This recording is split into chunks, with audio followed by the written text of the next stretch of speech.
մեր դե ֆակտո վարչապետն ասում է, որ նրանք մեր հարևաններն են, պետք է շփվենք։ Թուրքին սիրելը կամ ատելը մի տեսակ դարձել է քաղաքական կատեգորիա նույնիսկ եւ դուրս ենք մնացել իրական քաղաքական գործընթացներից։ Միթե մենք չենք կարող այնպիսի ոնց ավելի ճիշտ մոտեցումներ ունենալ, ձևակերպել, որոնց հիմքը կլինի ոչ թե էմոցիոնալ մոտեցումը, այլ սառը ռազմավարություն այս գոնե ռեալ պոլիտիկա։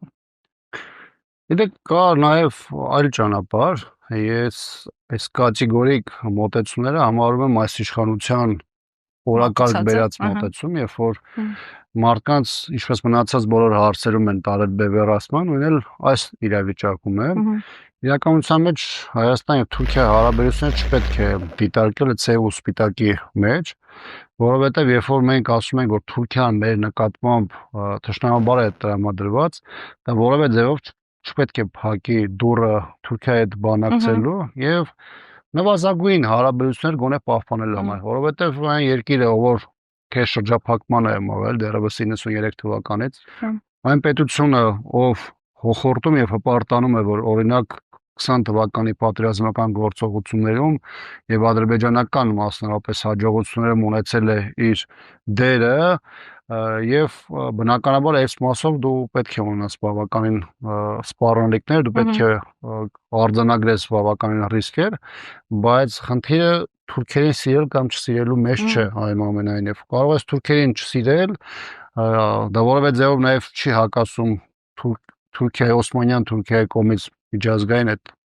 ցեղասպանության ճանաչման գործընթացը առաջ մղելու, թեման քո արտաքին օրակարգում պահելու եւ թուրքերի հետ ըստ էության բանակցելու։ Ես ասում եմ մի բան, որը ոչ թե տեսական է, նաեւ տեղի է ունեցել, որովհետեւ 90-ականներից սկսած Հայաստանի տարբեր իշխանություններ յուրաքանչյուրը իր մասով, իր ձևաչափով Թուրքիայի հետ փորձել է որևէ ձևով հարաբերություններ կարգավորել։ Վերջին փորձը մինչև 18 թվականը այդ թուրքական ֆուտբոլային դիվանագիտություններ, որի ընթացքում օրինակ 100-ամյակը 2015 թվականին այդ ֆուտբոլային դիվանագիտության զուգահեռ ամենամեծ պետական միջոցառումներով 60-ից ավելի արտերկրյա պատվիրակություններով կամ իրենց մասնակցությամբ ծիծեռնակաբերդում միջոցառում էր իրականացվում Ռուսաստանի նախագահի, Ֆրանսիայի նախագահի, Կիպրոսի, Սերբիայի նախագահների